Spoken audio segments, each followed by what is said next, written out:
రాష్ట్రంలో చూస్తుంటే రోజుకొక రేపు, వారానికి 2 మర్డర్లు.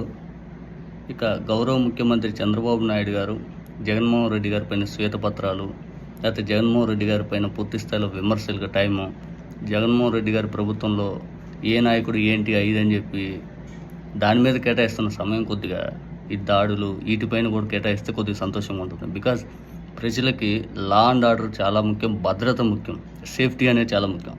ఇప్పుడు నెదర్లాండ్స్ వాళ్ళు అత్యవసరం అయితే తప్పితే ఆంధ్రప్రదేశ్కి వెళ్ళొద్దు అని చెప్పి ఒక వాళ్ళ దేశ సూచించిందంటే ఎంత దారుణమైన పరిస్థితుల్లో మనం ఉన్నాం. మన రాష్ట్ర ప్రభుత్వం వెళ్ళొద్దు అత్యవసరం అని అంటే ఈ గతంలో ఏ ప్రభుత్వమైనా ఇటువంటి ఘటనలకు ఎప్పుడైనా చూపించిందా? చూపించలేదు కదా. చంద్రబాబు నాయుడు ప్రభుత్వం 2 నెలల్లోనే ఎంత దారుణమైన ఘటనలు ప్రేరేపించలేక పక్క దేశాలు కూడా ఇక్కడ రావడానికి కూడా భయపడతాయి, తట్టు చేస్తున్నారంటే నమస్కారం.